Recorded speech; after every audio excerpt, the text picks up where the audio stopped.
हमें पता था रूस की स्थिति खराब थी। आर्थिक रूप से पुतिन ने रूस की अर्थव्यवस्था को 4 सालों से ज्यादा समय तक कमजोर कर दिया है। सैन्य औद्योगिकीकरण के लिए तेल, गैस और हथियारों को छोड़ बाकी क्षेत्रों की अनदेखी की है। हमें पता नहीं था रूस की हालत इतनी खराब हो जाएगी कि सोवियत आर्थिक पतन भी अब हल्का लगेगा। रूस में अभी कुछ ऐसा हो रहा है जो पिछले 30 सालों में नहीं देखा गया। क्रेमलिन और केंद्रीय बैंक की प्रतिक्रिया क्या है? रूसी पैसे को इतना नष्ट करना कि आम आदमी पुतिन की जंग में भारी कीमत चुकाए। रूस की सेनाएं युद्ध में कमजोर हो रही है। असली नुकसान देश के अंदर है, जहां लोग यह दिखा रहे हैं कि भरोसा खत्म हो चुका है। हमारा मतलब समझने के लिए आपको देखना होगा कि रूसी उपभोक्ता अभी अपने पैसे के साथ क्या कर रहे हैं। क्रेमलिन के लिए यह अच्छा नहीं है। 8 जून की एक रिपोर्ट में यूरोमाइदान प्रेस ने खुलासा किया कि मई 2026 में रूसियों ने अपने बैंक खातों से लगभग 5.2 अरब डॉलर नगद निकाले। अरबों डॉलर रूस की बैंकिंग प्रणाली से निकलकर लोगों की जेब में पहुंच गए हैं। और ये आंकड़ा इसलिए मायने रखता है क्योंकि 1995 में देश के केंद्रीय बैंक द्वारा रिकॉर्ड रखना शुरू करने के बाद से रूस में ये 1 महीने में सबसे बड़ी नकद निकासी है। अभी जो देखा वह मई में नगद निकासी का 30 साल का रिकॉर्ड है और यह पहली बार नहीं हुआ। ये वही पैटर्न है जो हम रूस में महीनों से देख रहे हैं। अपने 8 जून की रिपोर्ट में यूनाइटेड 24 मीडिया ने खुलासा किया है कि जनवरी से अब तक 14.8 अरब डॉलर मूल्य के रूसी बैंकनोट प्रचलन में जोड़े गए हैं, जिसका मतलब है कि 2026 में हर महीने औसतन 2.96 अरब डॉलर रूसी बैंकों से निकाले जा रहे हैं। हैरानी यह है कि मई रूस के लिए इस साल सबसे बुरा महीना नहीं है। मई 2026 ने रिकॉर्ड रखे जाने की शुरुआत के बाद से सभी मई महीनों में 30 साल का सबसे ऊंचा स्तर दर्ज किया। अप्रैल में रूसियों ने अपने बैंक खातों से हैरान कर देने वाले 9.2 अरब डॉलर निकाल लिए। मार्च भी मई से ज्यादा पीछे नहीं था, क्योंकि 4.1 अरब डॉलर रूसी बैंकिंग सिस्टम से निकलकर रूसी लोगों की जेब में चला गया। यहाँ हम वैसा नकदी पलायन देख रहे हैं जैसा कोविड-19 महामारी के शुरुआती महीनों के बाद से नहीं देखा गया था। ये वही है जो पुतिन नहीं देखना चाहते थे। आम रूसी लोगों का बैंकिंग सिस्टम से भरोसा उठ गया है। सच कहूं तो रूस के लोगों को उनके वर्तमान कार्यों के लिए दोष देना कठिन है। सबसे बुनियादी स्तर पर रूसी बैंकिंग में ऐसा कुछ खास नहीं है जो बचत खातों में पैसे रखने के विचार को बहुत आकर्षक बनाता हो। हालांकि रूस की आधार ब्याज दर आसमान छूती 14.5% है, लेकिन बैंकों द्वारा बचत खातों पर दी जाने वाली दरें इतनी कम है कि खाते में पैसे रखना लगभग बेकार हो जाता है। लोग नगद पैसे रखना पसंद करते हैं क्योंकि बैंक में रखने से ज्यादा फायदा नहीं मिलता, पर वजह सिर्फ यही नहीं है। ब्याज दर की समस्या के पीछे एक बढ़ती हुई स्थिति छुपी है जो रूस के पूरे बैंकिंग सेक्टर को प्रभावित करती है। 17 मई को कीव पोस्ट ने एक दिलचस्प लेख प्रकाशित किया जिसमें खुलासा किया गया कि रूस की बैंकिंग व्यवस्था बहुत बुरी हालत में है। क्रेमलिन समर्थक मैक्रो आर्थिक विश्लेषण और अल्पकालिक पूर्वानुमान केंद्र CMACP के आंकड़ों के अनुसार रूस के बैंकिंग सेक्टर में विषाक्त और गैर निष्पादित संपत्तियां 10% से ज्यादा हो गई है। ये महत्वपूर्ण है क्योंकि लगातार 3 महीने ये सीमा पार होने पर अंतर्राष्ट्रीय मुद्रा कोष किसी देश में प्रणालीगत बैंकिंग संकट घोषित कर सकता है। रूसी सरकारी बैंक इस समस्या को छुपाने की कोशिश कर रहे हैं। इन विनाशकारी संपत्तियों और उनके साथ आने वाले डिफॉल्ट्स को कृत्रिम ऋण पुनर्गठन कार्यक्रमों के जरिए छुपाया जा रहा है, जिन्हें इस तरह से बनाया गया है कि बैंक वास्तव में जितनी मजबूत वित्तीय स्थिति में हैं, उससे ज्यादा मजबूत दिखे। गैर प्रदर्शनकारी कॉरपोरेट ऋणों को छुपाने से अब तक बैंक रन रुके हैं जो वित्तीय संस्थानों को पंगु बना सकते हैं, लेकिन ऐसे बैंक रन जल्द आ सकते हैं। आंकड़े सब कुछ बता देते हैं। सिर्फ नगद निकासी का भारी पैमाना ही नहीं है जो रूस के केंद्रीय बैंक को घबराहट में डाल रहा है। CMACP के अनुसार कॉरपोरेट तरलता इतनी घट गई है कि करीब आधे रूसी उद्यम अपने साझेदारों से भुगतान में गंभीर देरी की शिकायत कर रहे हैं, जिससे ऋण चुकाना और मुश्किल हो गया है। यहाँ ताश के पत्तों का महल है जिसकी ओर तेज तूफान आ रहा है। जो हम यहाँ देख रहे हैं वह एक कई महीनों तक चलने वाले बैंक रन की शुरुआत जैसा लग रहा है। बैंकों से अरबों की निकासी होना बुरा है। अगर इतनी बड़ी मात्रा में ये निकासी किसी एक बैंक पर केंद्रित हो जाती है तो हम रूस के अंदर पूरे वित्तीय संस्थानों को ढहते हुए देखना शुरू कर देंगे। रूसी नागरिक और व्यवसायी डरे हुए हैं और उन्हें डरना चाहिए। रूसी बैंकों की स्थिति से आगे लोग अपनी बचत खोने से डर रहे हैं, आंशिक रूप से संभावित बैंक ढहने के कारण, लेकिन साथ ही क्रेमलिन द्वारा रूस के वित्तीय संचालन पर अपनी पकड़ और मजबूत करने के कारण भी। यहां तक कि इंटरनेट भी इसमें भूमिका निभा रहा है। पुतिन इंटरनेट बंदी बढ़ाना चाहते हैं जिससे रूस को यूक्रेनी ड्रोन खतरे से निपटने में मदद मिले। असल में इसका मकसद यूक्रेन की सफलताओं के सबूत सोशल मीडिया पर फैलने से रोकना है। लाखों रूसी खुद को अक्सर घंटों और कभी-कभी दिनों तक अपने बैंक खातों तक पहुंच के बिना पाते हैं। हालांकि कहानी इससे भी गहरी है। रूस युद्ध जारी रखने के लिए अपने सबसे पवित्र वित्तीय साधन को खत्म करने की तैयारी में है। रूसी क्रेमलिन की आने वाली चाल से अचानक चौंकना नहीं चाहते, पर हम अभी उस मुद्दे पर नहीं जाएंगे। रूसी लोग और व्यवसाय अनिश्चितता के कारण ज्यादा नकद रखते हैं ताकि अचानक इंटरनेट बंद होने जैसी स्थिति में खर्च संभाल सके। छोटे मझोले व्यवसाय भी बैंकिंग सिस्टम से अधिक नकद निकाल रहे हैं। रूस के केंद्रीय बैंक ने यह प्रवृत्ति पहचानी है। इनका कहना है कि ये व्यवसाय 2026 के नए टैक्स नियमों के मुताबिक खुद को ढाल रहे हैं ताकि क्रेमलिन उन कंपनियों से ज्यादा पैसा ले सके जो पहले से पुतिन की वजह से संघर्ष कर रही है। अगर ऐसा चलता रहा तो केंद्रीय बैंक के अनुसार रूस के कई छोटे व्यवसाय छाया अर्थव्यवस्था में आ सकते हैं। इसका मतलब है कि ज्यादा व्यवसाय रूसी टैक्स से बचने के लिए अनौपचारिक रूप से सिर्फ नगद लेन देन करेंगे, जिससे उन्हें पुतिन के यूक्रेन आक्रमण के लिए मांगा जा रहा टैक्स न देना पड़े। टैक्स से जुड़ी बातों के अलावा भी छोटे व्यवसायों के ऐसा करने के कई स्पष्ट कारण हैं। मॉस्को टाइम्स ने 15 मई को रिपोर्ट किया कि बढ़े हुए टैक्स के साथ साथ कमजोर उपभोक्ता मांग, बढ़ती कीमतें और 2023 के बाद रूस की पहली आर्थिक गिरावट भी जुड़ गई है। इस घातक मिश्रण का असर यह हुआ है कि 2026 की पहली तिमाही में रूस में 2,09,000 छोटे और मध्यम व्यवसाय बंद हो गए, जो साल दर साल 9% की बढ़ोतरी है। रिपोर्ट के मुताबिक रूस में खुदरा, खाद्य सेवाएं और ब्यूटी सैलून के छोटे मध्यम व्यवसाय सबसे ज्यादा प्रभावित हुए हैं। ये व्यवसाय नगद भुगतान पर चल सकते हैं। हम सोच रहे हैं कि इनमें से कितने बंद व्यवसाय रूस की छाया अर्थव्यवस्था में चले गए होंगे। इंटेलीन्यूज की मार्च रिपोर्ट के अनुसार कुछ बंद व्यवसायों ने संभवतः यह बदलाव किया है। रिपोर्ट के मुताबिक ब्यूटी सेक्टर में छाया अर्थव्यवस्था 65.9% बढ़ी है। वाहन मरम्मत में रूस ने 69.5% की वृद्धि देखी है और रूस के होटल सेक्टर में छाया अर्थव्यवस्था की गतिविधियों में 58.6% की वृद्धि हुई है। पुतिन के लिए यूक्रेन पर हमले में सफलता सबसे अहम है। ऐसे में कई कंपनियों का रूस की औपचारिक अर्थव्यवस्था छोड़ना उनके लिए बुरा सपना है। हर छाया अर्थव्यवस्था का उद्यम वह व्यवसाय है जो क्रेमलिन को टैक्स नहीं देता, जिससे पुतिन के युद्ध कोष से करोड़ों या अरबों डॉलर बाहर जा रहे हैं। रूस के नेता क्या उम्मीद कर सकते हैं?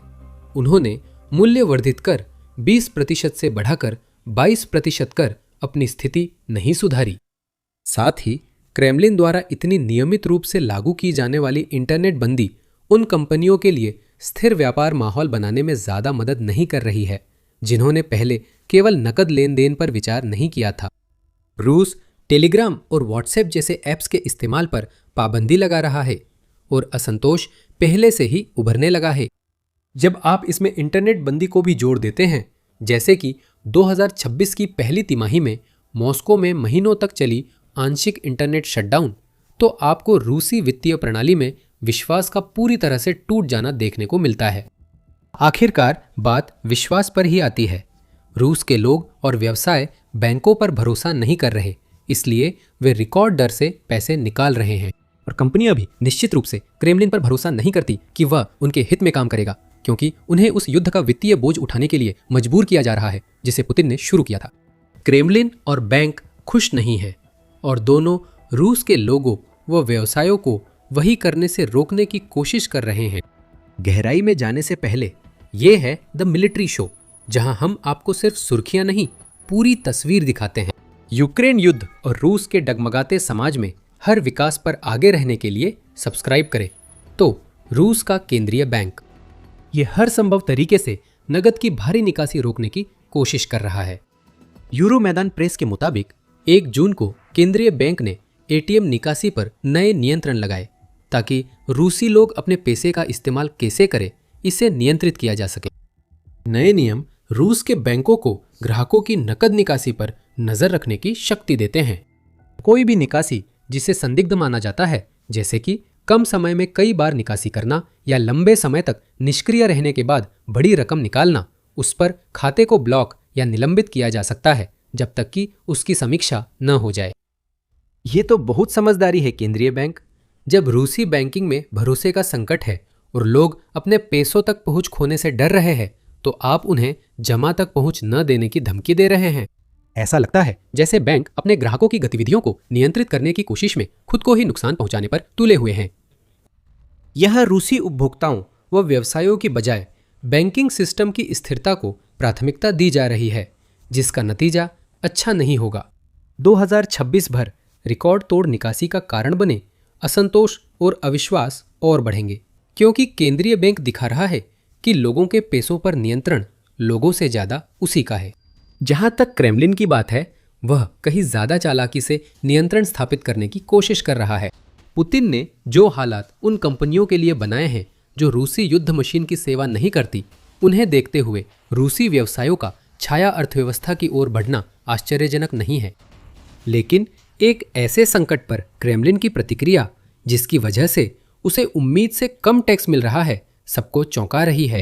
क्रेमलिन अब लोगों की पेंशन को निशाना बना रहा है। ये बुजुर्गों और भविष्य की तैयारी कर रहे लोगों की पेंशन खत्म करेगा, ताकि पुतिन की यूक्रेन पर हमले के लिए पैसों की भूख मिट सके। 8 जून की रिपोर्ट में यूनाइटेड 24 मीडिया ने खुलासा किया, रूसी सरकार ने कानून का मसौदा तैयार करना शुरू किया है, जिससे करोड़ों रूसियों की पेंशन बचत नए कार्यक्रम में स्वतः ट्रांसफर होगी। बिल्कुल, यह कार्यक्रम सरकार द्वारा चलाया जाता है, जिसका मतलब है कि कामकाजी रूसियों के पास इस बात का कोई विकल्प नहीं होगा कि उनके भविष्य के लिए जो पैसा बचाया जा रहा है उसका निवेश कैसे किया जाएगा। ये छोटा कार्यक्रम नहीं है। अगर क्रेमलिन सफल होता है तो सरकार के अनुसार 37 मिलियन निष्क्रिय निवेशकों का पैसा ट्रांसफर हो जाएगा। विशेष रूप से वे लोग जिन्होंने अभी तक कोई निजी पेंशन फंड नहीं चुना है और जिनकी संपत्ति फिलहाल रूस के सोशल फंड में है, वे देखेंगे कि उनसे अपना विकल्प चुनने का अधिकार छीन लिया जाएगा। रूस की सरकार ऐसा क्यों चाहती है, जब आप जानते हैं कि करीब 41.1 अरब डॉलर राज्य स्वामित्व वाले वेनेशिया कॉमन वेनेशिया इकोनॉम बैंक VEB द्वारा प्रबंधित है, तो वजह समझ आती है। इगोर शिवालोव, जो VEB के प्रमुख है, इसे अच्छी चीज़ बताते हैं और उन्हें नया राज्य नियंत्रित फंड बनने में कोई दिक्कत नहीं, जिससे क्रेमलिन की पेंशन बचतों पर पकड़ और मजबूत होगी। VEB समूह को नागरिकों की दीर्घकालिक बचत व पेंशन फंड सहित अतिरिक्त वित्तीय संसाधनों तक पहुंच मिलेगी और वह इन्हें आधुनिक तकनीकी परियोजनाओं में निवेश कर सकेगा, ऐसा मॉस्को टाइम्स ने VEB प्रमुख के हवाले से बताया। कितना अस्पष्ट है। हम सोच रहे हैं कि आधुनिक तकनीकी परियोजनाओं से उनका मतलब क्या है। हमें लगता है ये सिर्फ रूसी रक्षा उद्योग के लिए कोड नहीं है। एक ऐसे देश में कई आधुनिक तकनीकी परियोजनाएं हो रही हैं, जिसे विश्व बौद्धिक संपदा संगठन ने नवाचार इनपुट्स में 73वां व आउटपुट्स में 55वां स्थान दिया है। व्यंग को एक तरफ रखते हुए रूस के वित्त मंत्री एंटोन सिलियानोव ने पहले ही इस बिल के लिए अपना समर्थन जता दिया है, जिसका मतलब साफ है कि पुतिन चाहते हैं कि ये हो। सिलियानोव के अनुसार रूस के सोशल फंड की राशि मुक्त करने से दीर्घकालिक बचत की नींव रखी जा सकती है। इसका मतलब अरबों की राशि घरेलू शेयर बाजार में लग सकती है, जो पुतिन के आक्रमण के बाद विदेशी निवेशकों के जाने से बिखर गया था। यह भरोसा नहीं दिलाएगा।